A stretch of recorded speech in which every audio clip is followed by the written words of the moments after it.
La 7ª edizione della Maratona del Gusto ha riscosso un grande successo. Siamo stati alla trattoria alla Fossetta di Musile di Piave a gustare un po' di piatti tipici e a farci raccontare le novità di quest'anno. Vediamo il servizio.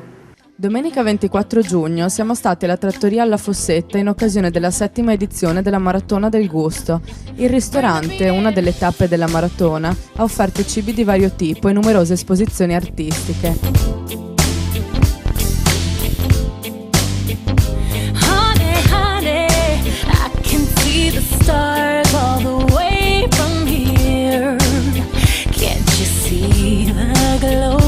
Tra i partecipanti anche Bruno Moretto, presidente dell'Associazione Veneziani nel Mondo. Io sono particolarmente lieto di essere qui a questa 7ª maratona che ho molto incoraggiato agli inizi quando rappresentavo proprio la provincia per promuovere la cucina tipica del Basso Piave. E ho incoraggiato anche perché ritengo che l'associazione Soristora sia una cosa straordinariamente positiva per anche la politica dell'economia turistica oltre che enogastronomica di questo territorio.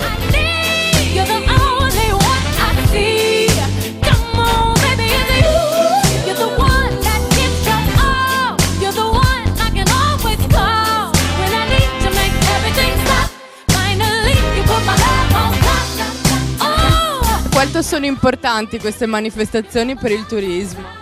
Diciamo che sono importantissime per il turismo perché fanno avvicinare tante persone a questi luoghi magari sconosciuti da tanta gente.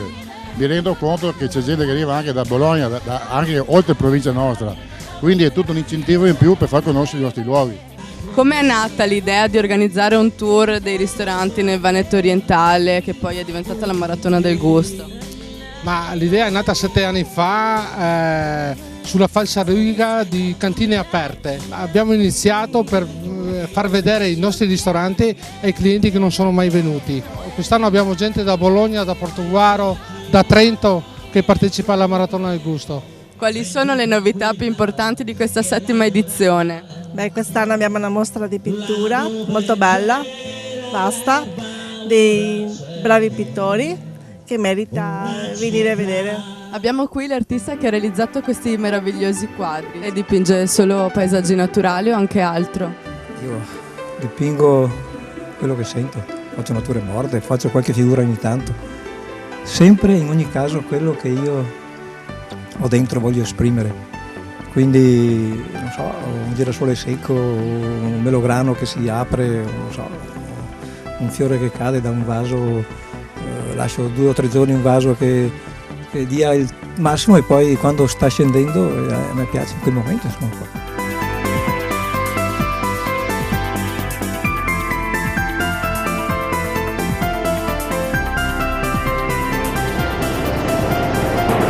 Oggi qui alla Fossetta c'è un po' di tutto, fotografie, auto d'epoca, quadri, cibo. Come avete allestito il vostro ristorante per l'occasione?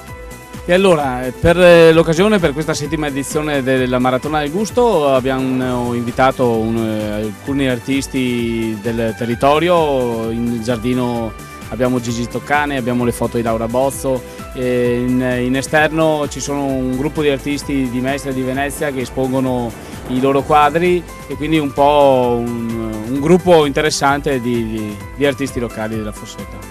Che cosa avete preparato di buono da mangiare? Gli ospiti quando arriveranno dopo aver fatto la vidimazione sul cartellino d'entrata assaggeranno le tagliatelle all'anatra, una specialità della Fossetta sempre presente nel nostro menù, e poi offriremo loro il cosciotto al forno che viene tagliato al momento in sala dai nostri collaboratori. Quindi avete cercato di creare una situazione piacevole tra arte, cibo e cultura. Appunto, la situazione tra arte, cibo e cultura. Abbiamo inserito anche la musica di sottofondo così per allietare al meglio la giornata di oggi per tutti i nostri ospiti. Mamma insegnami a bailar nell'eventualità che conosca quella giusta che me gusta, che da tempo me fa sospirar 2 o 3 passi no di più, quelli che sai far tu. Il pilastro della trattoria alla Fossetta, cosa ne pensa della giornata di oggi? Siamo felicissimi e scelto questa giornata che il tempo ci ha agevolato. Cosa sta mangiando? Oh cara, io mangio sempre sardine sorci. È il piatto migliore per la titolare della Fossetta. Vuoi bailar oppure no? Io che farò? Mamma insegnami a bailar. Fred Astaire voglio imitar. Qual è la cosa che le piace di più oggi? Ma diciamo visitato parecchi ristoranti, provato le specialità, i mangiari, i sapori e le belle donne come lei e la sua collega. Papà, mamma.